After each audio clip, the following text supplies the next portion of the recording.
Here's what they don't teach at art school. When nations go to war, design is in the front line. Skills that in peacetime are devoted to making the world a better place are used in wartime to devise better ways for people to kill each other. It's what you might call a guilty secret. One thing that wartime does to the design process is to accelerate it. It accelerates the industrial process and the process of creating, shaping machines, objects.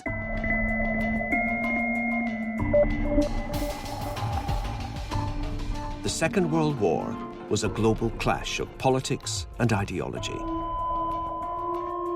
And at the heart of this struggle lay, as ever, a brutal design contest.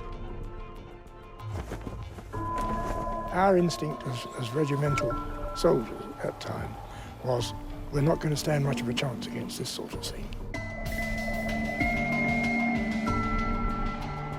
This gun cost £2, 7 shillings to make. The Russians make well over 60,000 T-34 tanks. They recommended office work, but I said, no, I want to be a welder. That's an important job, and that's what I want to do. I had no idea what it was. In this total war, excellence would be pitted against ingenuity, innovation against industrial muscle.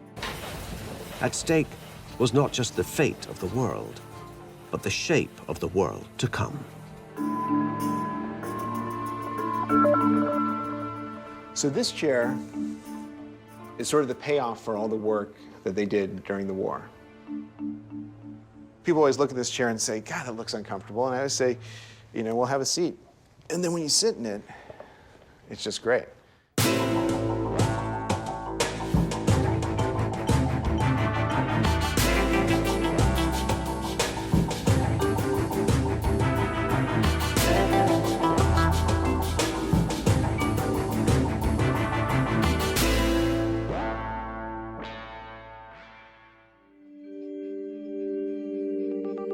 This is a program about death by design. From bows and arrows to guided missiles, the history of warfare is about humans devising better ways to kill each other.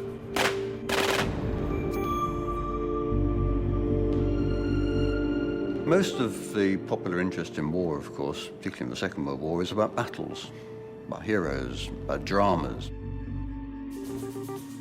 What we lose sight of is the fact that those men in the field, those weapons they're wielding, those planes that they're flying are only possible because back home somebody has thought very long and hard about how to design those weapons.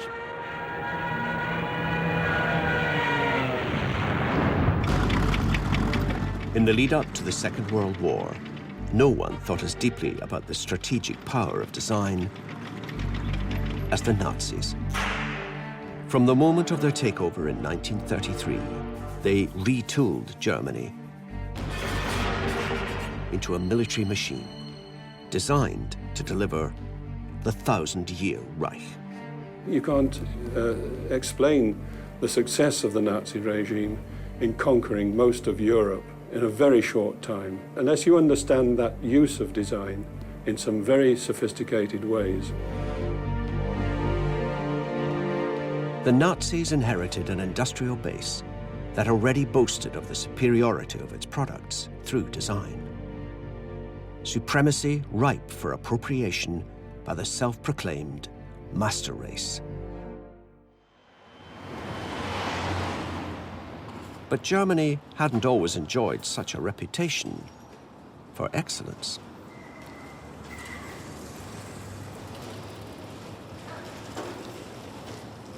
The critiques internationally said always German goods were very cheap and very tasteless.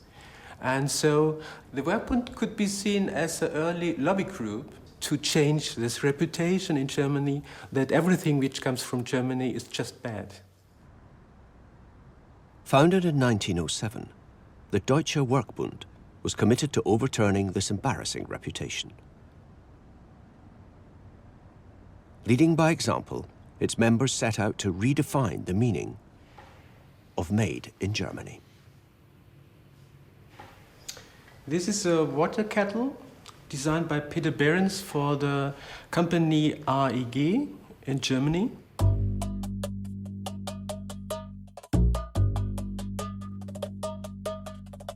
This water kettle was produced in a series with a possible over 80 variants.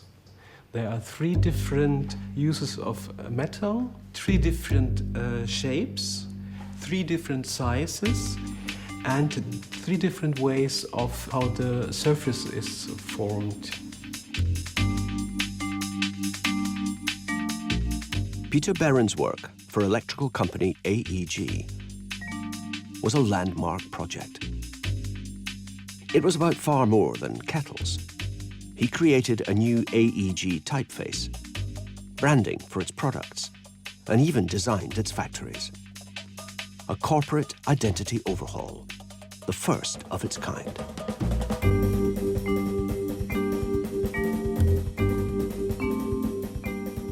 This was just one of a series of collaborations between designers and industry, promoted by the Werkbund,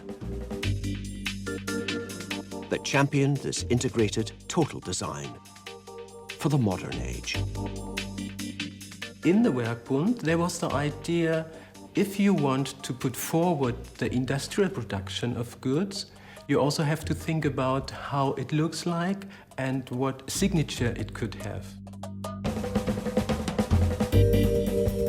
In just a few decades, Germany's cheap and nasty reputation was systematically overturned. An industrial standards unit was set up, which meant that industry would be standardized, the size of steps, the size of paper, the size of filing cabinets. By 1933, what was in place was a very secure sense that standardization in design, a functional approach to the kind of rational organization of industry, became integral to public and private life, even if the German citizen wasn't aware of it.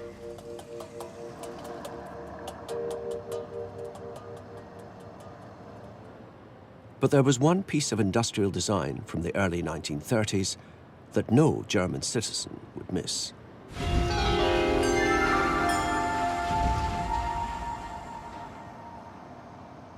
It was made here, in Wolfsburg.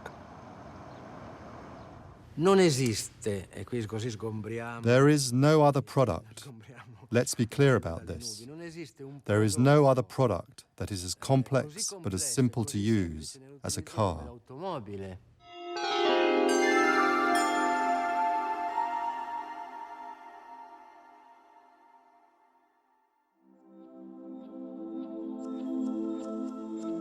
In 1936, the prototype for a new car was completed. Designed by renowned race car engineer Ferdinand Porsche, it would become the most successful car in the world. This is one of the first prototypes of a true Beetle. Form follows function, nothing more. It was a very, very simple car, very basic. In that time, we looked for this streamlined design to give the passengers enough space inside the car, to find enough space for the engine at the rear, and to give them enough space also for their heads. I'm very long, but I have any problem to sit in that car. Beneath the Beetle's simple but striking design lay a masterclass in the German pursuit of excellence. The design of a Beetle is a timeless one. And this point, quality, everywhere quality. People trusted in the quality of that cars. And that's why this car and this company was so successful. In fact, the Beetle would redefine the meaning of success. By 1955, 1 million had rolled off the production line. 25 years later, that figure had topped 20 million, making it the most successful car in the world. But there's a darker side to the Beetle story. As the Deutsche Werkbund had recognized, design is about communication. And in pre-war Germany, this cute-looking car conveyed a carefully calculated political message on behalf of its client. Wollen diese 4 Jahre nützen zum Nutzen und Frommen unseres Landes. At the opening of the Berlin Motor Show in 1935, Germany's leader, Adolf Hitler, announced the completion of initial designs for the Volkswagen, soon to be christened the Strength Through Joy car. The Führer had even contributed his own sketch to a design that he would weave into his wider political agenda, a powerful symbol of the new Germany. I mean, this is where we're on the dangerous edge between design and propaganda. Hitler used the Volkswagen most specifically around the celebration of his birthday, and he also ran an election campaign suggesting that he'd given the nation the Volkswagen, therefore they should give him their vote. Hitler's interest in the Volkswagen was just one example of the Nazi Party's sophisticated understanding of the symbolic potential of design to communicate ideas and ideology. An appreciation directly appropriated from Germany's recent industrial past. There was a sophisticated awareness of the power of the symbol in the sense that had been developed in commercial contexts. Going back to the Werkbund, Peter Behrens had thought very deeply about how you instill an identity in a mundane object like a lamp or a fan. So what happens is that that interest in identity goes up several notches and is applied to a nation state.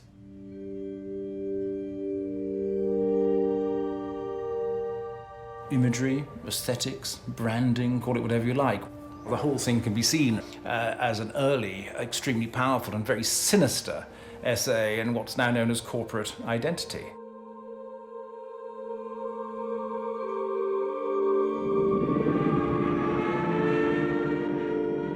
The message behind that corporate identity was heard loud and clear in the skies above Poland on the 1st of September 1939, as German Stuka dive bombers led the first wave of a war machine designed to strike fear into the enemy.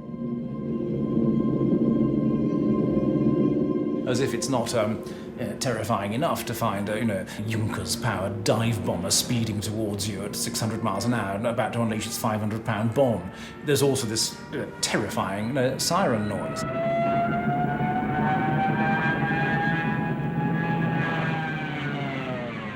There's no technological or military reason for that, but there's a very profound and disturbing psychological one.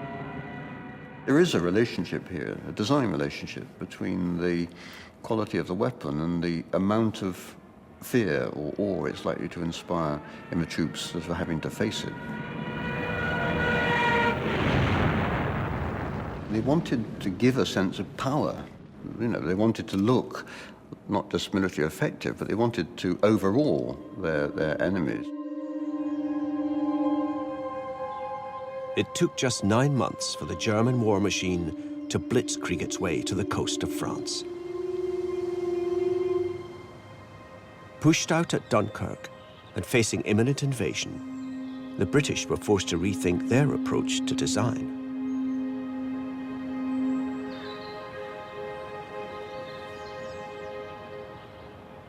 By June 1940, Britain had been soundly kicked out of Europe. We were in desperate need of submachine guns.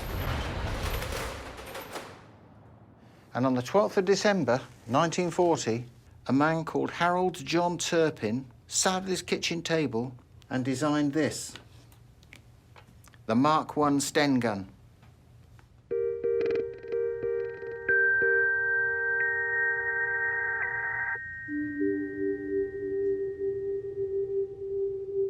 Germany had smashed through Europe with weapons that spoke of quality design and cutting-edge technology. But with high-grade materials and skilled workers in short supply, the British had no choice but to take the low road. This is Harold John Turpin's first prototype, serial number 1. The main tube was virtually exhaust pipe tube. The screws are BA sizes, available in any hardware shop in the country. The mainspring was made by Flexlow, bed spring makers. Nothing on this gun was forged or machined with expensive machine tools. It was all punched and fabricated. This was ingenious improvisation, but it wasn't simple enough. Because it used wood and was full length, Mr. Turpin was told to simplify it, and he did. He came up with this, the Mark II Sten gun.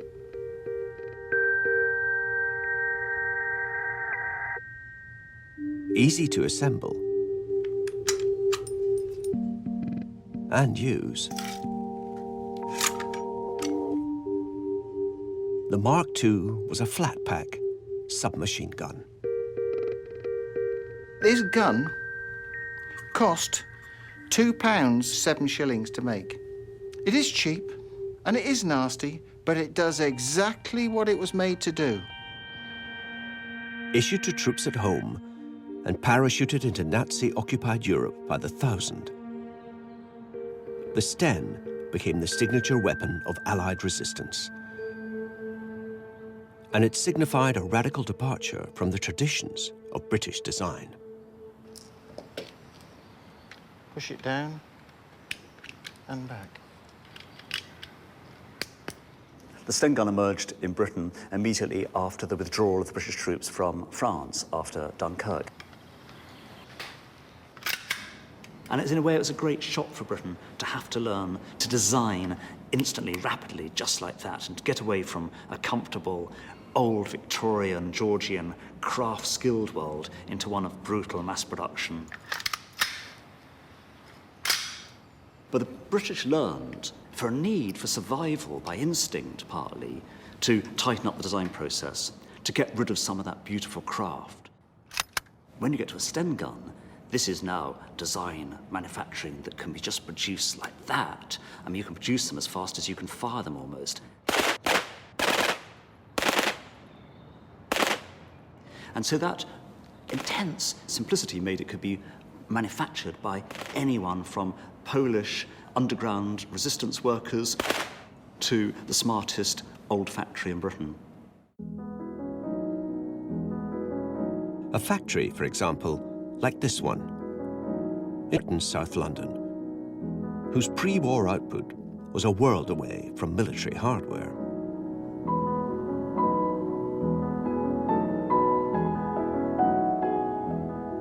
We made pedal motor cars, dolls, soft toys, bicycles and tricycles, fairy cycles, aeroplanes, and rockets, and all these things. It was most certainly the largest toy factory in Great Britain. It was almost certainly the largest toy factory in the world. Lines Brothers, makers of Triang toys, began manufacturing Sten gun parts in 1941. Founder and toy designer Walter Lines immediately saw ways to improve it. One of the things that my father noticed was the Sten gun, and he looked at it and he said, oh no, that's not the right way to make that. So he redesigned it completely, without having previously designed a gun in his life, of course. And he took it to the Ministry of Defence and got an order, in fact, for $500,000 on the spot.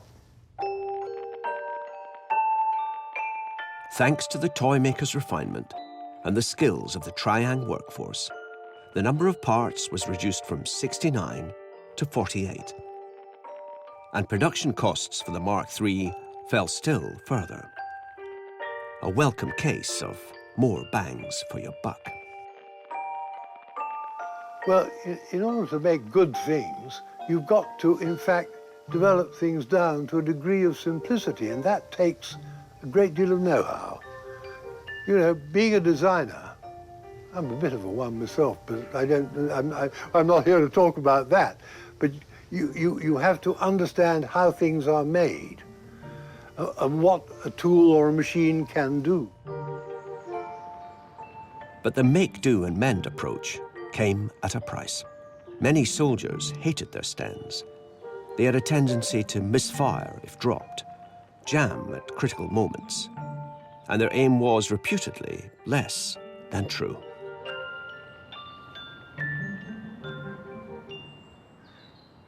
With its back to the wall, perfectionism was a luxury Britain just couldn't afford. But that didn't mean that every piece of wartime design was compromised.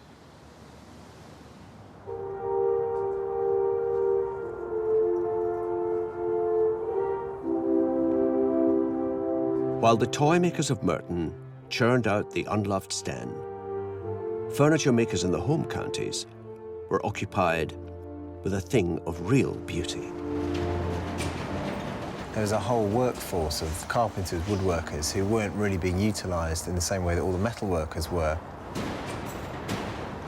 There was a scarcity of materials, a scarcity of expertise, huge pressure to deliver something which answered specifications which had never been achieved before by mankind. That's why design is the opposite of art. When you're engaged in design which is involving industrial production, you are given constraints and there's always a clock ticking. But I think that those constraints energize the design process. It's pretty amazing, isn't it? Incredible. What a machine, eh? Wow.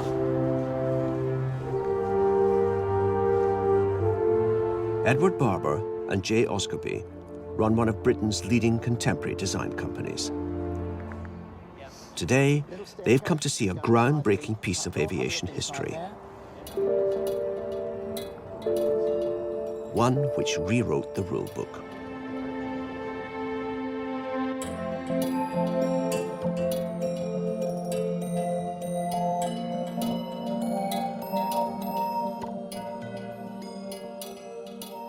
The fastest aircraft from 1941 to 45, faster than your Spitfire now even.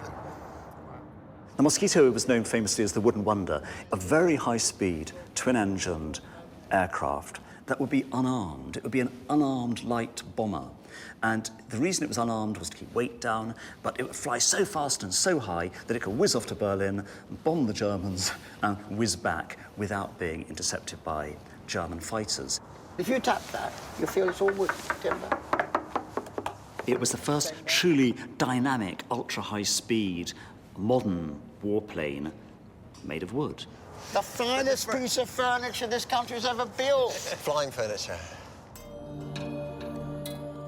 The Mosquito was the brainchild of the de Havilland Aircraft Company. Made almost entirely from plywood, it used a minimal amount of the metal that was more urgently needed for munitions, and brought an otherwise redundant industry to the front line of wartime production. While I wouldn't like to say that anybody could build a Mosquito, its construction is very widely dispersed. It's a single wing right through the fuselage, so it's not like a lot of aircraft where you put two individual wings on, like the Spitfire. Yeah. It's a single wing right through, which gives it a lot more of its strength. Yeah. Many furniture and other woodworking factories, large and small, have been turned over to the job. There are only 4 bolts which hold the fuselage and wing together, and that's one of them. That's really incredible. I mean, that just looks like something you'd put some shelves up with. If it's to be furniture or mosquitoes, Britain, for the time being, prefers mosquitoes. Here we go. Oh, wow, it's a bit tight in here. How's it going up there, Captain?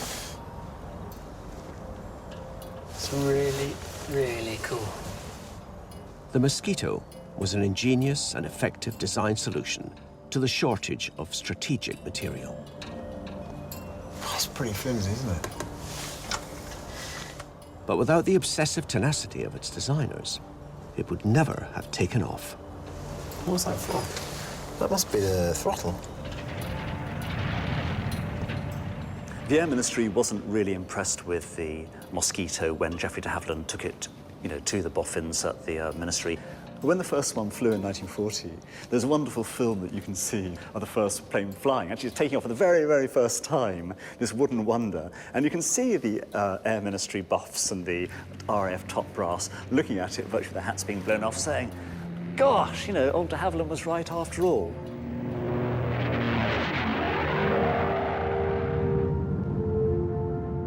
Versatile, reliable, and astonishingly quick, the Mosquito was adapted for use as a reconnaissance, fighter, and bomber plane.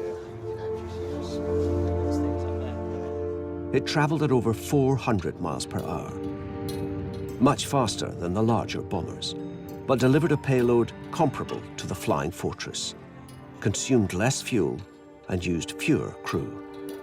Over 7,000 Mosquitoes were built, and it ended the war with the lowest loss rate of any Allied bomber. Not bad for a design project that the experts dismissed as sheer madness. Sometimes I think being an industrial designer gives you the ability to put forward ideas which might be ridiculed. So the idea of proposing a wooden plane that's based on one wing with things fitted to it might have seemed frankly ridiculous, and I think that's what it was deemed to be ridiculous by the Ministry of Defence at the time, but it prided firsts, design firsts. We're today very familiar with the idea of composite construction. This plane was built in exactly that way, with thin layers of plywood with balsa wood in between. But not only that, we just found out that it was the first stealth plane that was almost invisible to enemy radar because it was made of wood.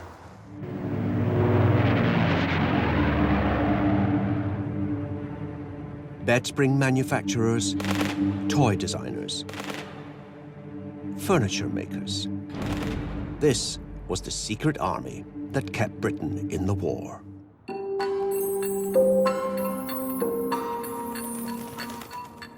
And just like the Nazis, the British needed a propaganda machine to explain, exhort, and motivate when the going got tough. If this is total war and you're involving citizens at every level, there are problems that are needed to be solved that hadn't arisen before. So it's not like selling soap powder or railway journeys. It's how do you alert people to the fact that they need to behave differently in the blackout.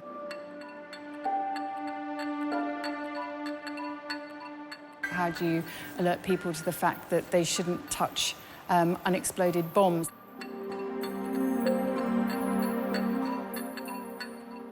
There are new issues that designers were the best placed people to solve, and so that's why you get this kind of fantastic combination of sort of visual acuity, but also this real urgency, because this isn't a commercial enterprise, this is something that matters to the life of the nation.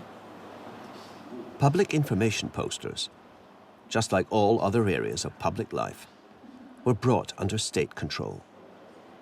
Nevertheless, artists such as Abraham Games enjoyed a remarkable degree of creative freedom. When he designed the Grow Your Own Food poster, he had complete control over every element of the design of the poster, every element of the cause of the poster. He wrote the slogans himself. No one interfered with Abraham. It was actually up to the spectator to make that connection between the allotment and the table. And so if the whole idea of these posters is to encourage participation and encourage enthusiasm for the war effort, he brings people in and he persuades them that their participation is important. The messages may have been mundane, but they spoke the democratic language of the people's war and anticipated the egalitarian spirit of the welfare state.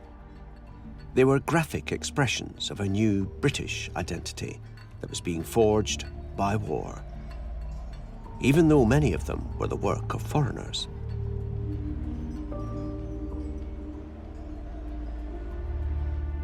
My father, Arnold, was born in Germany, and in 1933, at the age of 14, he felt that the sort of politics of Germany was getting somewhat unstable, and he persuaded his mother that they should leave Germany and move to England, where they had some family already. Suddenly one day in 1940 he was arrested and he was interned in Canada. He was shipped back to Britain late in 1941, and he was commissioned to design some posters for ROSPA, which was the Royal Society for Prevention of Accidents. The Germans Invade poster is one of the sort of most amazing posters that I think my father had ever designed. You've got the swastika, you've got a very early Germanic typeface. And then you've got this very solid get first aid and don't help the enemy.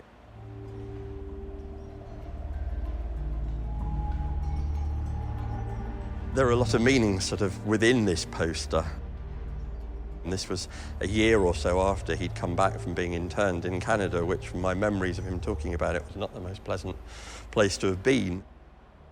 To be producing work of this nature at that point in your life, having just gone through what he'd been through, I think sort of, to me, is sort of quite remarkable. While Britain muddled through on desperation, improvisation, and the odd dash of native or imported genius, Germany continued its quest for victory through the relentless pursuit of quality. The delirious successes of the Blitzkrieg had convinced Hitler that only the development of a master race of weapons would deliver the knockout blow he craved. For the Führer, only the biggest and best would do. An ideology embodied by a fearsome military machine unleashed on Allied forces during the Desert War in 1943.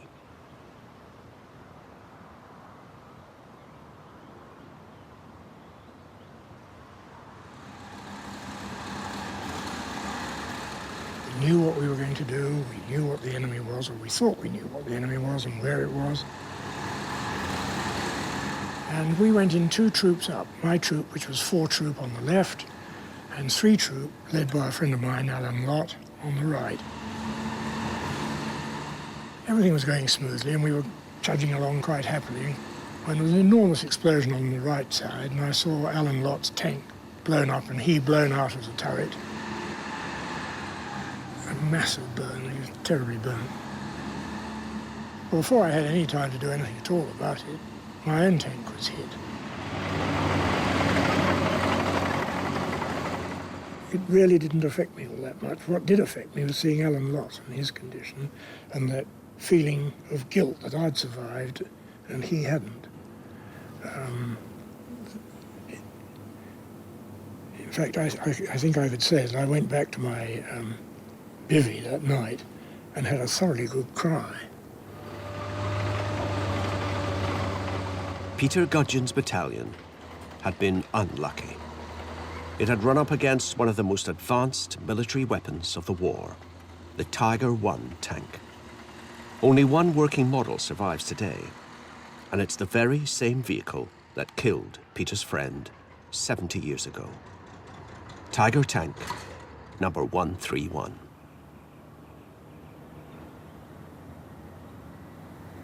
This was the most impressive tank I had ever seen. I couldn't believe it was so big and so powerful. I think the most impressive thing about it, apart from its sheer size, was the enormous gun. And that was an anti-aircraft gun, which they used in anti-tank role, and had a fantastically accurate and heavy shell. Our instinct as regimental soldiers at that time was, we're not going to stand much of a chance against this sort of thing.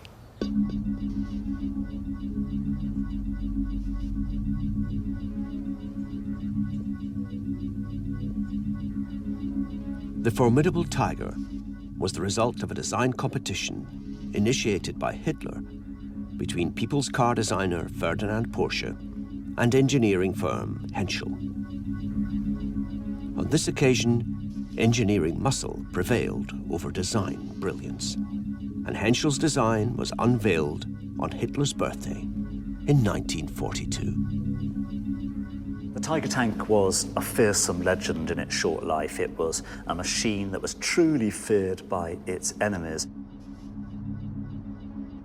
This heavily armoured, muscular-looking, mechanical beast just terrified people. The psychological impact of this awesome weapon was integral to its design. Like the Stuka, the Volkswagen, and the Swastika, this was designed with a message as well as a mission. Hitler in the 1930s looks at the tank as having tremendous symbolic power. He sees the tank as symbolizing the resurgence and the might of the new Nazi Germany. As a 60-ton piece of propaganda, the Tiger was a huge success. When Tiger 131 was captured in the Tunisian desert in 1943, the Tommies were awestruck, celebrating its capture as if it were an enemy general. Back in England, the Army commissioned a full design report and called in an experienced tank commander, recently invalided out from the front line. I was amazed to find my old friend the Tigers had knocked me out, coming back for examination by me. So I entered that with great enthusiasm. I wanted to know what made it work.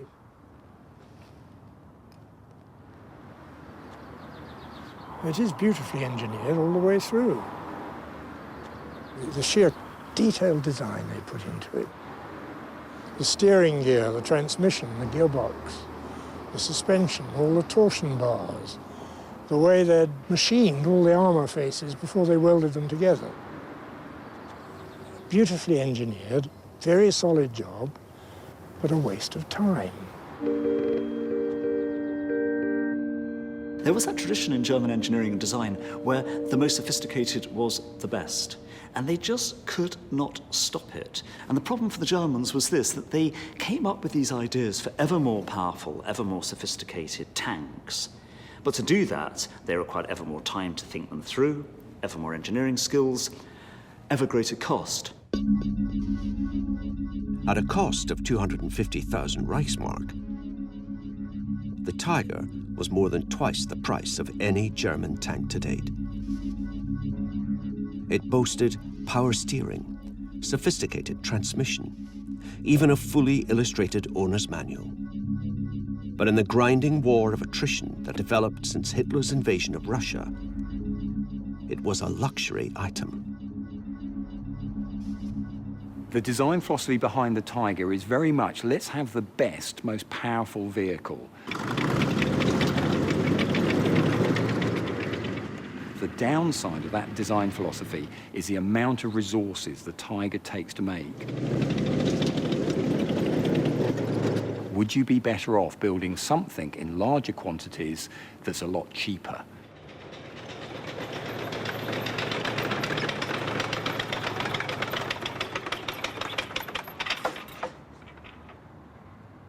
Born from a completely different mindset to the Tiger, this is a Russian T-34 tank. These two weapons represent a clash in design philosophies, exemplified by a simple statistic.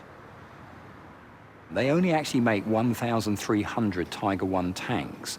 As a comparison, the Russians make well over 60,000 T-34 tanks. They are coming out with these very crude but very effective vehicles in such quantity that whatever your quality, these T-34s are going to get you in the end.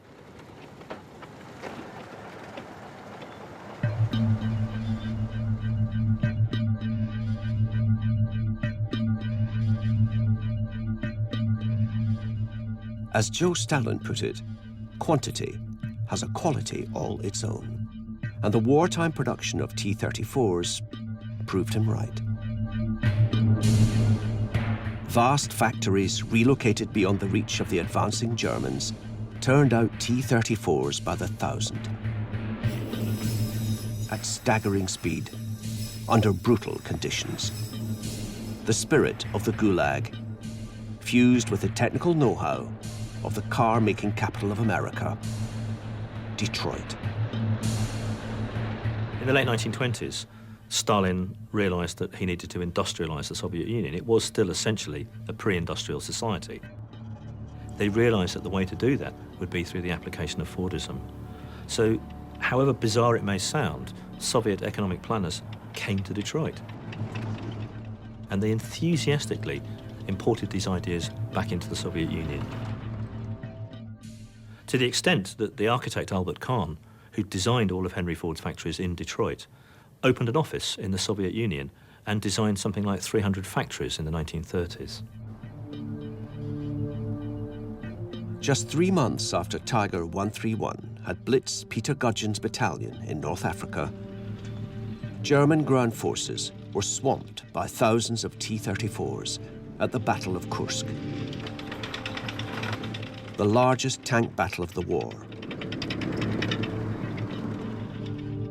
Kursk halted German advances on the Eastern Front for good. German design excellence rendered irrelevant by Soviet mass mobilization and American mass production. We shall produce 45,000 tanks. Design is a process. Design is not style.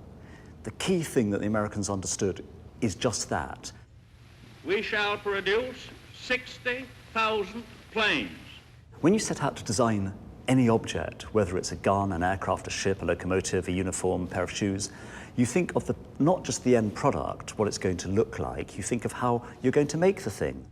With the unbounding determination of our people, we will gain the inevitable triumph, so help us God. Like Joe Stalin, FDR believed in quantity. When America entered the war, President Roosevelt vowed to outproduce the enemy. Ford workers set about adapting their car-making skills to produce aircraft, and Detroit rebranded itself the arsenal of democracy.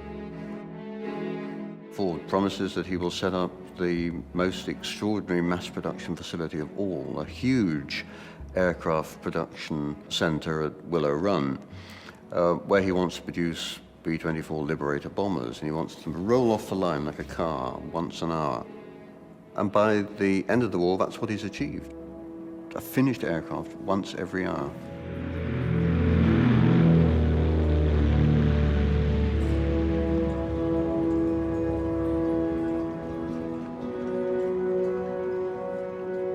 But industrial capacity on its own is not enough. Without a secure supply chain linking America to Europe, the war could not be won.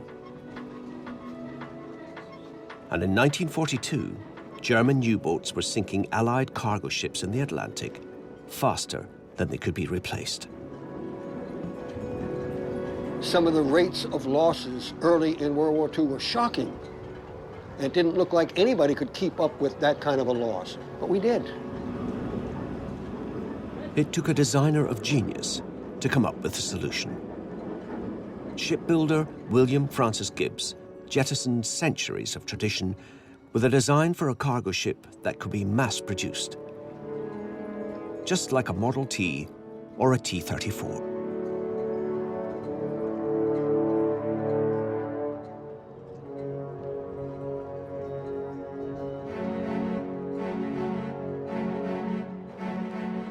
Gibbs' design solution was not pretty.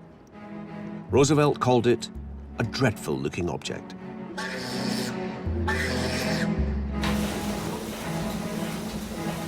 But its prefabricated steel parts, welded together on a Ford-style production line, meant the Liberty ship could be produced faster and cheaper than was ever thought possible. This demonstration at the United Seaman Service is to give you an idea of how this shipbuilding genius does it. America's shipbuilders were understandably unsure. But an industrialist called Henry J. Kaiser recognized the genius of Gibbs' radical design.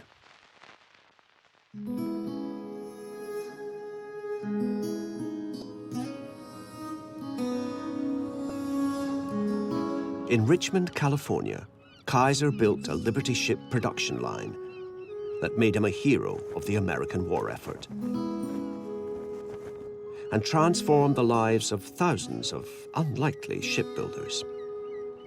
My husband and I, every Sunday, went for a drive. And this one Sunday, we had another couple with us. And the guys are talking about, they thought they'd get a job. They'd learn to weld, go to school, learn to weld, and get a job in a shipyard. And for some unknown reason, I piped up and said I wanted to do that too. Had my car radio on, and all of a sudden this loud voice said, "Women, do something for your country. Go to the Richmond shipyards and be a welder." And I thought, wow, that's an important job. They're asking on the radio for us to go do that. They recommended office work, but I said, no, I want to be a welder. That's an important job, and that's what I want to do. I had no idea what it was. America recently created a record by launching 14 merchant ships in one day. At Richmond, California, the Ocean Venture. She's the first of a new series of 312 emergency cargo ships to meet the crisis in the Atlantic.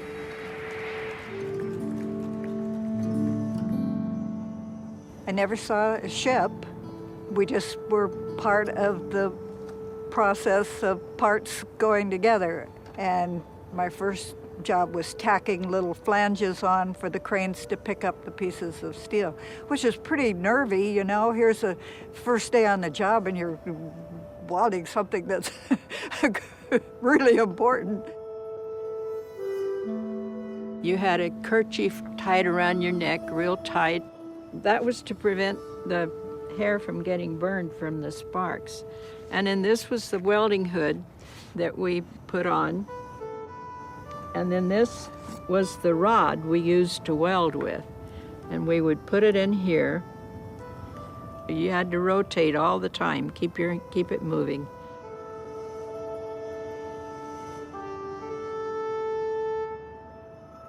Everyone was contributing something to the war effort. And of course, a big motivator was that paycheck. You know? And I spent some of my money on fancy underwear and and Frank Sinatra records. Holding hands at midnight. By the war's end, 2,700 Liberty ships were launched. As, inspired by Kaiser, shipyards around America vied with each other to cut production times. With a one girl. Exactly 24 days after they laid her keel, a Liberty ship's ready for launching. Nice work if you can get it, and you can get it if you try. There's Henry Kaiser, that withered shipbuilder, who isn't satisfied. 18 days should do it.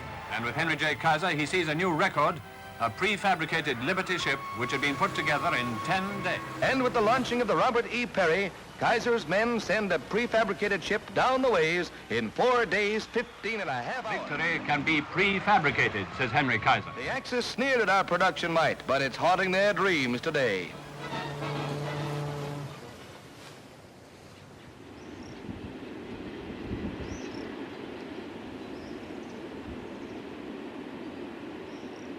Adolf Hitler, just like Stalin, admired Henry Ford. Henry Ford received the highest award that it was possible for a non-Aryan to receive under the Third Reich. Hitler had a picture of Ford on his office wall in the Chancellery building, and Henry Ford was, a national hero in Nazi Germany. But Hitler's ideological pursuit of perfection prized quality over quantity. And by the time the Nazis grasped the importance of mass production, intensive Allied bombing had rendered German industry all but impotent. Out of sight of the Allies, however, there was one area where production line principles made perfect sense to the Nazi ideologues. a process served by this brutal locomotive. A symbol of the darkest chapter in German history. The Kriegslock was the one great example of the Germans doing something that the Russians and the Americans knew how to do well. It is almost a one-off. A great freight locomotive, stripped down to essentials, capable of hauling huge amounts of freight, utterly reliable, utterly simple, but beautifully made. Like the T-34, the Liberator bomber, and the Liberty ship, the Class 52 Kriegslock train was mass-produced using a minimum of skilled labor and scarce materials. Over 6,000 were built in a crash production program from 1942 to 1945. And once in service, the Kriegslock became an essential part of another production line. One that took innocent human beings by the million and turned them to ash. These were often the locomotives used not just to take troops around to the Eastern Front, but, of course, they transported prisoners of war, and most infamously, they transported Jews to labor camps and concentration camps.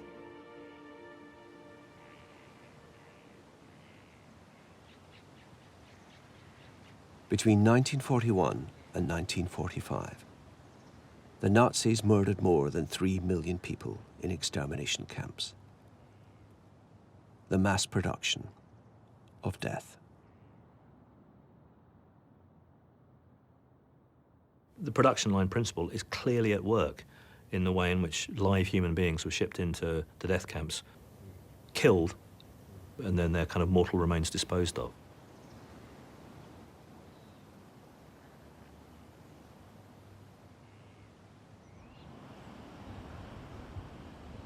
The alliance of design and mass production had proved itself able to meet the life-or-death demands of a global war. But what did it have to offer a post-war world, where quantity was no longer the greatest good?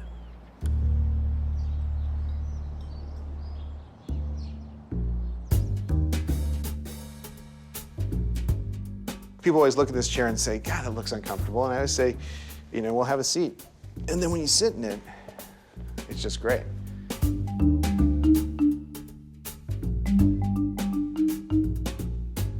In 1999, Time magazine named this chair, by Charles and Ray Eames, the chair of the century.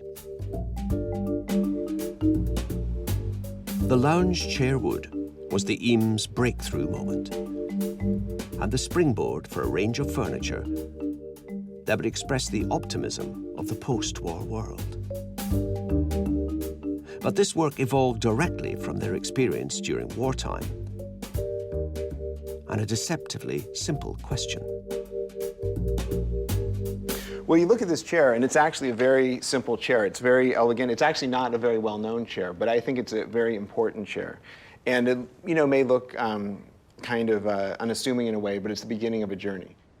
And it's a very simple idea. It's a two-dimensional curve. You can kind of look here and see that the curve is not going this way at all. Basically, if you had a piece of cardboard, you could make this form. And Charles in particular was really interested in this idea. Could you make it almost like a bucket? Could you make it have a three-dimensional curving in it? The Eames began to explore the possibilities of plywood. Bending it was relatively simple. Molding it in 3 dimensions, like rubber, and on a mass scale, was something else. The demands of war provided the germ of an answer.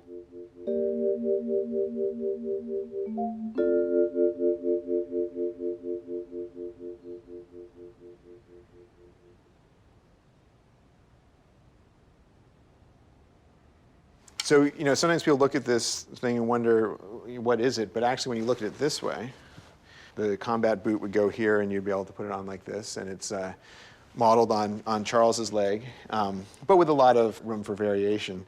You can see that they still haven't figured out how to make a three-dimensional curve exactly. They have to cut the wood right here to relieve the tension of the wood.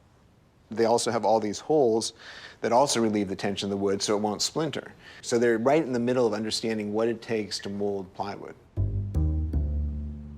The Eames splint design was a compromise. But even if the curves were not perfect, more than 150,000 were made for the US Navy. Like the Sten gun or the Liberty ship, good enough today trumped perfection tomorrow. Authenticity in design is not about a single object. It's really about a system of creating that object again and again. It's not enough to say to that medic, hey, we got one splint. He doesn't want one splint. He wants to be able to say, I need 150,000, so if we get you enough wood, we'll get that many splints, right?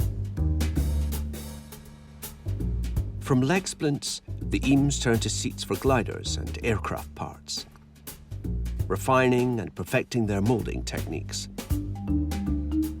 The payoff came in 1945 with the lounge chair wood.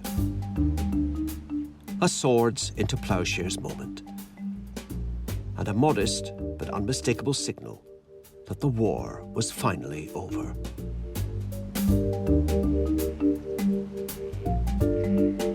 They were trying to make the seat and back of the chair one, and you look at this chair and you can obviously see they didn't do it. That the seat and back are separate. But they, after all this experimenting, they realized that the honest use of this material was to separate the seat and back. That you couldn't really do it. You couldn't make the shell out of plywood. So this chair is sort of the payoff for all the work that they did during the war. And that's, I think, why the wartime experience across the board, not just for Charles and Ray, was so fascinating, is that there was a combination of being visionary about these designs and being pragmatic at the same time. The chair of the century, one of the first examples of high-quality, post-war consumer design, had been born of mass production, the true wonder weapon of World War II. It was a sign of things to come, a marriage that had been proposed by the Industrial Revolution and promised by the visionaries of modernism in the 20s and 30s. But it had taken a world war for design and mass production to finally consummate their relationship. The designed world would never be the same again. What happened in the war years to design, it was reborn. And that ability to make things over and over and over again, but made them very well, really did tell us something about the ability to do things in great number. Certainly, Henry Ford told us that's the way it was going to go. Le Corbusier told us that was going to happen. But we didn't quite believe it until the Second World War, and we saw its real potential. And for me, it is the thing that opens up what mass production allows in product design today.